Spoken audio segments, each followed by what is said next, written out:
is the older diaspora. We are not too much concerned because it's very difficult, and I've seen it even with other my predecessors. It's not easy as a professional living abroad to integrate China as a professional. You need to come here, live here before getting a job. As a freelance translator, I never got a job from a Chinese company, Chinese traditional agency. I've been dating since 2008, getting projects from Europe, Canada. But as soon as I was relocating in China, I went on Translators Cafe, updated my profile, say, okay, relocated Hangzhou, China. I put the Chinese phone number, they called me. Hey, they translate to French. So they needed me to take a student visa, pay 14,000 RMB before they give me their own. Now, forms of social organization. Whether it's in Europe or in Asia, the first and the most powerful one is student association. And I think even in China, the most powerful association, maybe that the association itself is not aware of its power. The most powerful association, whether in Europe, America, from my readings is the student associations. Because the two other associations are too closed.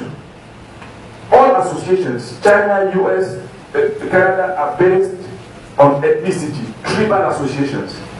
During the Boko Haram fight, the embassy, there was a note going around. I was reading, everything was just banned, was just based on region. Association des ressortissants du Nun, or Sawa, Grand Sawa, something like that. And there was a number 6 on the list. They said, well, Etudia, this and that. The last one is professional organizations. This also cannot work here because we are not too many. I think Danny, I don't know, the first key speaker is the only one maybe working in the banking system. So we cannot create a professional organization as compared to the diaspora. So it's still very tight there. Now, what are the actions of the diaspora in their new countries? What do they do? Social activities. And here, the most, I will start by Europe. The biggest cultural event in Europe, the challenge, is organized by the Camerounaise Student Union. In fact, it was created by the Camerounaise Student Union. That's the biggest African cultural event. Last year when they organized it, more than 20 channels from Africa, TV channels, went there to cover the event. It has become a platform of lobbying and networking.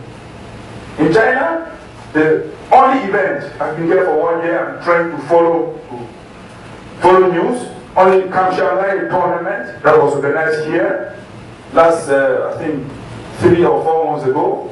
We came here for a football match and then we jumped here later. Nothing else. That was what we did on that day. We went to play soccer later, we went to eat in a restaurant, and after, it was those who go to non-racist clubs went out. But it was nice, we do appreciate, and we think that such events should be improved on, so that at least we can have something like that. That was like the challenge, because for me, the challenge is a perfect example. The second one is lobbying, actually of the diaspora. And here I will take the European diaspora. They have created a project, those from France, and they acquire a very big land around at the influence of Douala. And they encourage people working in France for long, Cameroonians. If you want to go back home, then you can get a land that's a very good price. Even the government, the newly constructed sick houses at Olembe, the government is saying, if you live abroad and you want a house in your own now, if our ambassador is serious, just apply there, or you see the maybe he knows it for the project. These are incentives that the government is putting in place to encourage people to go back home. Lobbying, return back project home. And I will insist here again on lobbying, saying that whether it's Europe, America, or China, they care a lot about lobbying and networking. You will notice that European diaspora is mostly used by European companies in Africa. Total will trust more a graduate from Strasbourg and Paris than somebody from Polytech. That's very normal. And in perspectives, I will come back again here. The last one is drugs. And here China appears once. When I try to search on the internet, Chinese diaspora, the only thing that comes in the first page of Google was drug that was done here in 2012. But in other countries, in other continents, it is very common. Europe, and it is in their culture even. Here we are not authorized to strike. But this is an important action that diaspora do, because we care about what is happening home. And then, you know, they launched a campaign in Europe in 2014 saying that each time a minister of the prison system will go to a hospital, they will go there and shout at him so that he go back, so that he returns to Cameroon and build hospital. And that works very well, so that today when they are sick, they will not issue a notice saying that this minister is sick as in this hospital. Because if they know that powerful associations like Kamjak and Code will go there and shout at him in this order to go out. Even former ministers are not exempted. Now let's go to contributions of the Cameroon diaspora to the country. The people that benefit most from diaspora is families. There are many people, even students. They are still students, but they're the ones supporting their family back home, because things are really tough there. Even whether it's in China or in Europe. The second one is the government also. We saw it during the Boko Haram fight. I think we collected like maybe 10,000 RMB here. I don't know the exact amount, but we did something really good.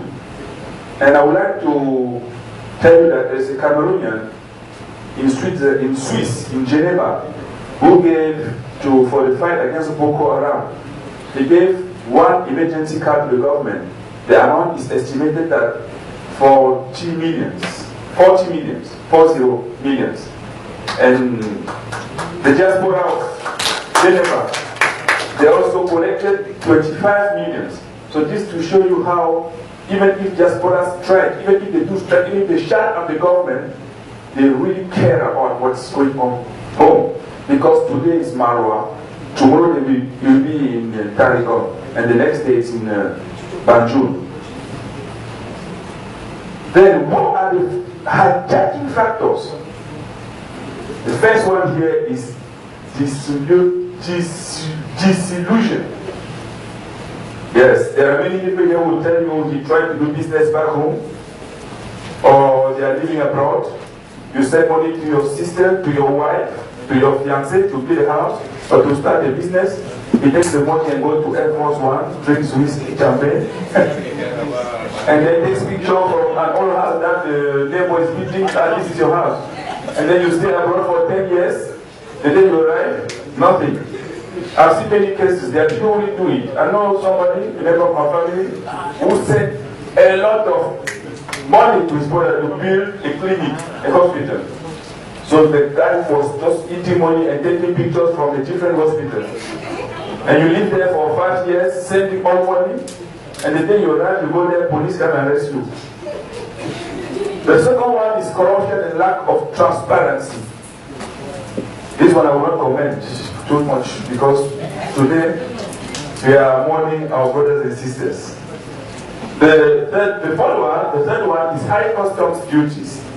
This also is important because as diaspora we should say what is good and the truth. According to, this is a personal experience, according to agreements between China and Cameroon, agricultural entrants should enter Cameroon without paying custom free. There are custom fees at the airport, at the port in Douala. They try to take it to Douala, then you will see. You have to pay much number. Then the last one is Cold War between diaspora expats and those living in Africa. This one, I will stay there. Then this is totally true. Because people who live abroad, they think they know everything. And people in Cameroon know nothing. They live here, they say, okay, I'm maybe a teacher, I want a business here. The day I go back to Cameroon, they need to appoint me at Directeur General Sonara. They don't consider people back home. So there is a kind of cold war in all professions. Those who are in the professions or those doing business.